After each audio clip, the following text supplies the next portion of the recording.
Golongan penguasa, penguasa ni pemerintah, kerajaan. Penguasa, pemerintah, kerajaan yang mempunyai cambuk bagaikan ekor sapi yang digunakan untuk memukul orang. Ini kumpulan yang pertama. Kerajaan, cara dia nak pukul orang banyak, macam-macam.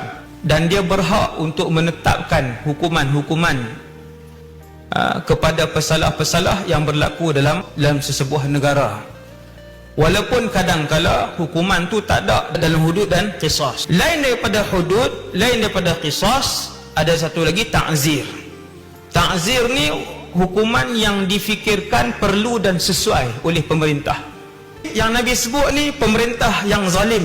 Cara dia jatuhkan hukuman ataupun cara dia seksa ialah menggunakan cemeti tu. Tak kira lah hak tempat pegang tu, kemudian dia tali ke, kemudian dia besi ke, tu semua tu dipanggil sebagai siyatun.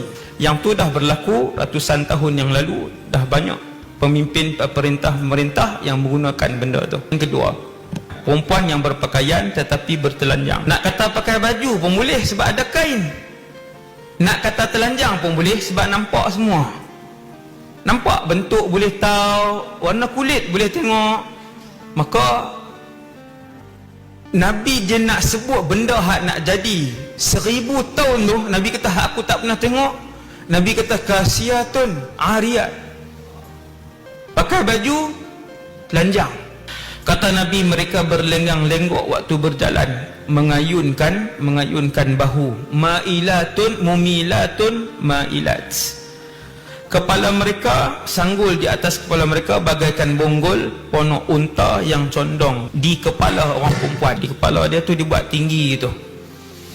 Kedua golongan ini, hak satu guna cemeti tadi, yang kedua wanita-wanita yang berpakaian tapi telanjang. Dua-dua kumpulan ni tak masuk syurga dan tidak akan mencium bau harumnya. Sesungguhnya bau harum syurga itu sudah tercium dari jarak perjalanan yang sangat jauh. Di sini ulama bahas, tak masuk selama-lamanya ke wajib masuk neraka dulu lepas tu masuk syurga?